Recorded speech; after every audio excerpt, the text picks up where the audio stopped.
Seja bem-vindo ao Direito em Fala, o podcast feito sob medida, para você que está no trânsito, arrumando a casa ou precisa daquela força antes da prova. Aqui, o direito é direto ao ponto, prático e fácil de entender. Vamos juntos nessa jornada de conhecimento.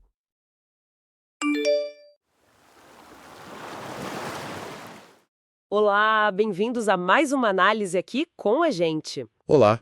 Hoje o nosso foco é a carreira dos magistrados lá na Justiça Militar da União, a JMU. A ideia é, cavar fundo naqueles detalhes importantes, sabe? Principalmente os que costumam aparecer em provas. Exatamente. Vamos seguir o fluxo da carreira mesmo, passo a passo. Ingresso, promoção, tudo isso. Com calma para não perder nada. Perfeito. Então, começando pelo começo mesmo. Como é que se entra para ser juiz na JMU? Olha, o caminho era um só. Concurso público. De provas e títulos, né? E quem organiza é sempre o Superior Tribunal Militar, o STM. O órgão máximo da JMU, certo. E já anota aí o primeiro bizu. Direto do artigo 33, muito cobrado. A OAB, a Ordem dos Advogados. Ela participa de absolutamente todas as fases do concurso. Todas as fases? Isso é um detalhe importante, hein? Importantíssimo.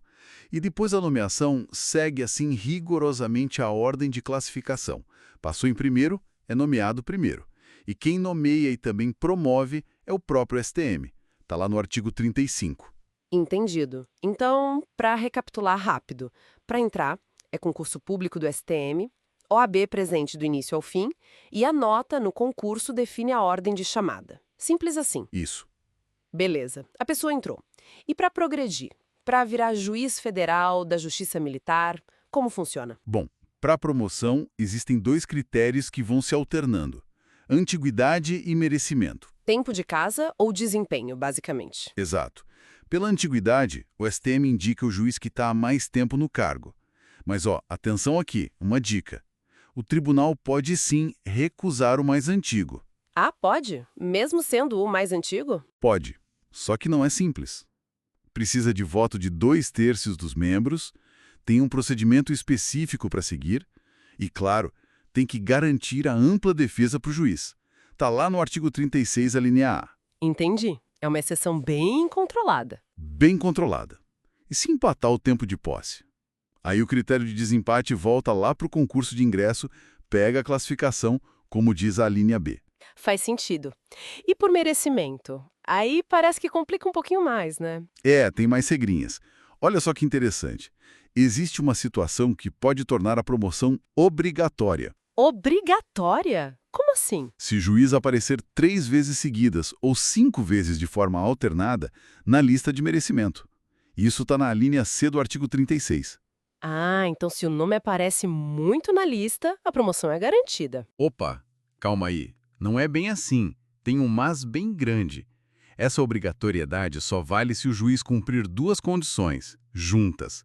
Ter no mínimo 2 anos de exercício no cargo atual. Certo, tempo mínimo. E além disso, estar na primeira quinta parte da lista de antiguidade. Ou seja, tem que ser antigo também, relativamente. Ah, entendi. Então, mesmo figurando na lista várias vezes, se não tiver os 2 anos ou não estiver nesse topo da antiguidade, a obrigatoriedade não rola. Exatamente, cai por terra. E para promoção normal por merecimento, sem ser essa obrigatória, os requisitos são esses mesmos: 2 anos no cargo e estar na primeira quinta parte da lista de antiguidade. Isso está na linha D. A não ser, claro, que ninguém que preencha isso queira a vaga. E como se mede o merecimento? Aí entram critérios como produtividade, desempenho, fazer cursos de aperfeiçoamento. As alíneas E e F dão essa diretriz. Bom, então, fechando promoção, pode ser por tempo antiguidade, com aquela possibilidade de recusa, ou por desempenho, merecimento, que tem essa regra da obrigatoriedade cheia de condições. São detalhes que quem estuda para a prova tem que ficar bem ligado. Com certeza. Agora falando de movimentação, a remoção. Mudar de cidade, de lotação. Como funciona isso? A regra geral que a gente tira do artigo 37 é que depende da vontade do juiz. É a remoção a pedido. Claro, existe a remoção compulsória por interesse público, mas é exceção.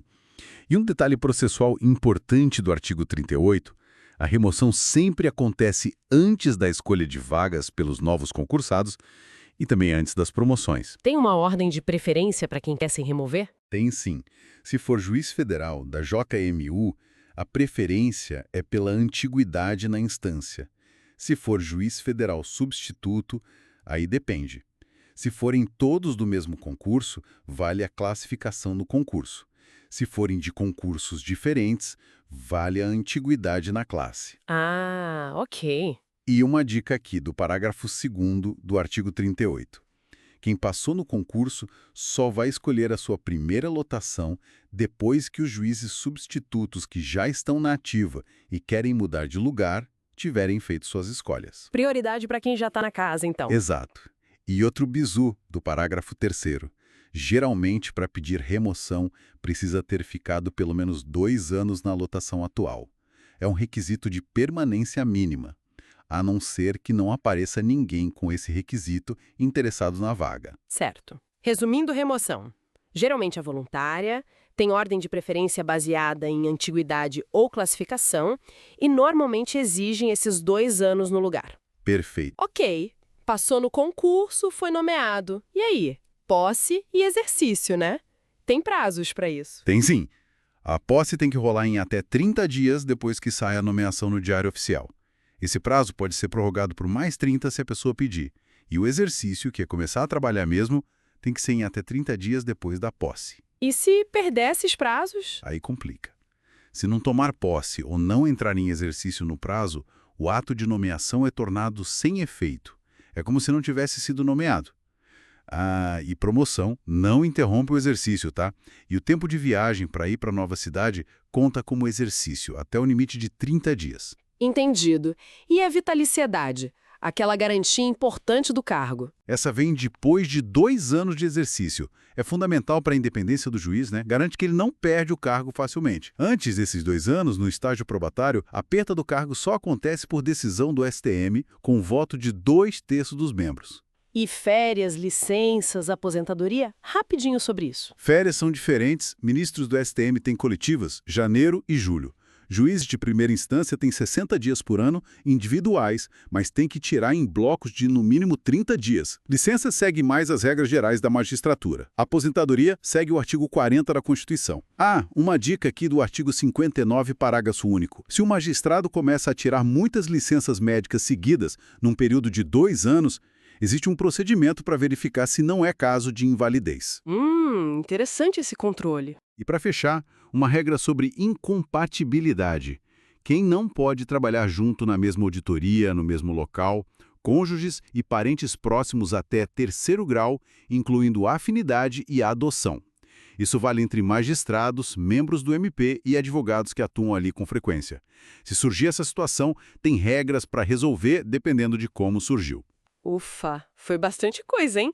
Passamos pelo ingresso com a OAB, as promoções com suas regras de antiguidade e merecimento, remoção, posse, a vitaliciedade depois dos 2 anos e até férias e quem não pode trabalhar junto. São muitos detalhes, mas dão a forma da carreira na JMU. Exatamente. Cada ponto desses tem suas minúcias, seus requisitos.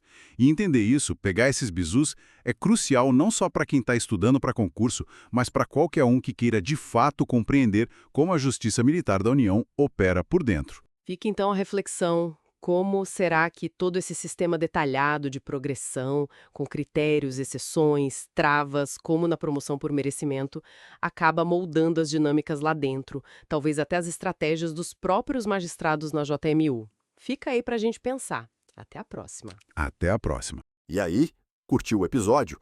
Então, se de alguma forma conseguimos te ajudar com esse conteúdo, não se esqueça de se inscrever e curtir esse vídeo aqui no YouTube, seguir a gente no Spotify e também lá no Instagram. É @Direito em Fala Canal. Isso nos ajuda a continuar trazendo conteúdo para você. Bons estudos! E se estiver procurando algum assunto específico, deixa nos comentários aqui embaixo que a gente lê. Até o próximo episódio.